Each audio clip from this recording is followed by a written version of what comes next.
Hi, today I am speaking with my indoor voice because we're going to be talking about my favorite cozy houseplants. So let's take a deep breath, attempt to relax, and go on a journey. So when I think of the word cozy, I think of, feelings of warmth, comforting environments, places I want to spend time, and above all else, a mindset that will quickly get me to relaxation. I can be very tightly wound.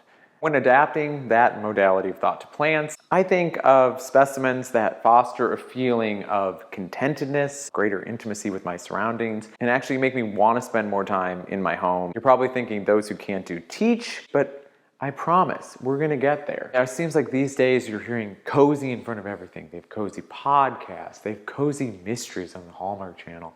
They have cozy novels where not a lot of stuff happens so you don't get stressed. Or maybe the stuff that happens seems more linear and more predictable.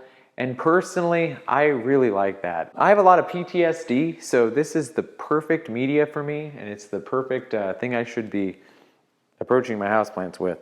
I feel better even just thinking about it. My name is Willie, by the way, and I make videos every week about my houseplants, my life, and things that are on my mind. And I'm really glad that you're here. And if my deadpan delivery of this gentle topic hasn't turned you off, then give this video a thumbs up. Hit that subscribe button, and let's deepen our parasocial connection. All right, so let's get started on this list. And the first plant that I thought of instantaneously was the Calathea network, aka the Calathea musaica. This plant has lush and diverse leaves. It also has Byzantine patterns all over it. I think it's really fun to look at. I can get lost for hours just tracing the tiny lines, and it also makes me remember how this plant was once called the pixel plant because it is supposed to be naturally mirroring digital technology. I think there's something very modern about that. I think it lends itself really well to open spaces, and for me, getting cozy takes some space. I don't like to feel trapped. Another thing about it is it has built-in mechanisms for mindfulness. In the evening, it's like it's praying. I need a lot more reminders in my daily life to be mindful so I don't get so stressed. This plant is a shining beacon, and I truly think it will make you feel more invested in your space. And it's lush, it's full, it's green, and it's not afraid to take up space. Right, so number 2, we have the gloriosum. I commiserated a lot if I wanted to include this plant, but I ultimately decided that it was valid, and that's very important. Self-validation. First and foremost, it makes me feel cozy because of its gentle velveteen texture, which is perfect for a neuroqueer person like myself who likes to use their hands to contextualize their surroundings. It also has a gentle sci-fi vibe that makes me look to the near future. It's like watching Star Trek for a large chunk of time, but you only see those soothing emotional scenes with Troy. Its unique crawling growth pattern makes me literally trace a line from the past to the present. As I've gotten more selective of the species that I'm living with, I can appreciate is a little bit unique to every green friend that I share my home with. Number 3, the Mandula pothos. And I say this, all kidding aside, I want to spend more time getting to know my plants, and this is a perfect example of a house plant I want to have deeper conversations with.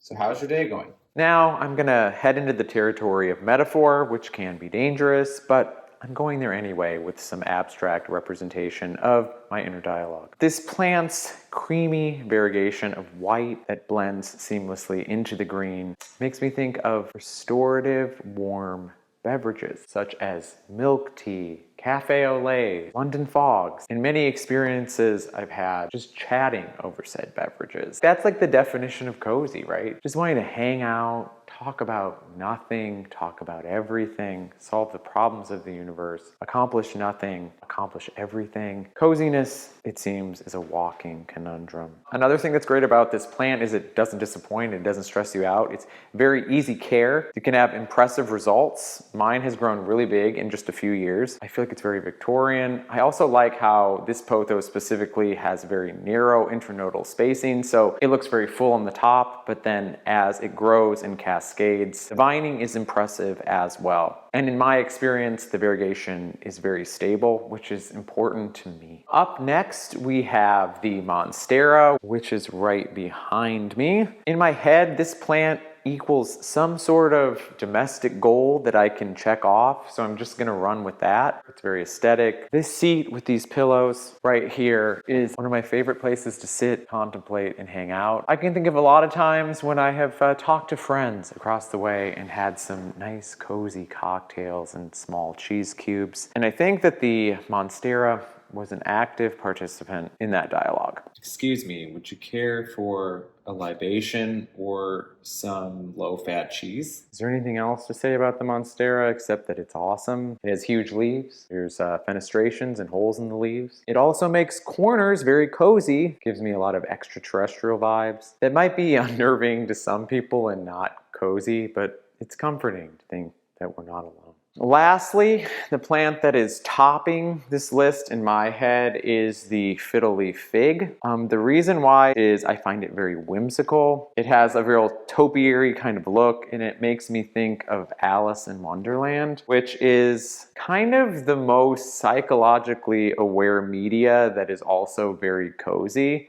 Because on one hand, by the time you get done with the book, you have a greater understanding of who you are and kind of the weird and unnatural growing pains of coming of age. But then you also feel like you've escaped into this fantastical world where anything is possible. And if you believe in yourself, you're quite powerful, but then you also don't have any agency. And that is a topic for another video.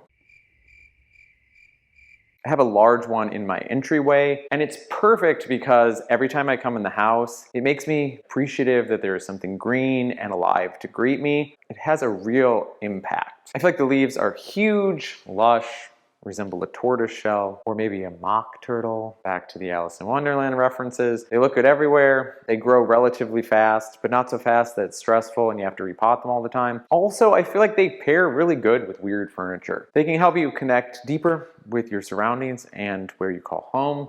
And that's important, because for me, home is the coziest place. I have an honorable mention here of a plant that I think is very cozy, and this is the Philodendron Xanadu. And the reason why I think it's so cozy is first, the name, and second, look how nice this growth pattern is. If you have this as a nice floor plant, it's gonna really give you a sophisticated moment to contemplate existence. And just something about the feel and the form factor echoes cozy to me. But let me know what you think. Does this look cozy? There you have it. My consensus is any plant can be cozy. Making my choices of the plants I wanted to include on this list has made me get to know them a little bit better, and that feels quite comfortable, which is very cozy. Thank you so much for hanging out with me today. I hope you enjoyed this video. I really enjoyed making it for you. And now I am off to solve life's mysteries, Jessica Fletcher style. I'll talk to you so soon, you won't even miss me. If you enjoyed this video, please give it a thumbs up, leave me a comment. Okay, bye. You can literally hear birds chirping. It's so cozy in here right now. Some plants don't really have that, you know? I'm looking at my billieti. If I tried to cozy up to it, it might sting me or get something sticky on me, or I don't really know.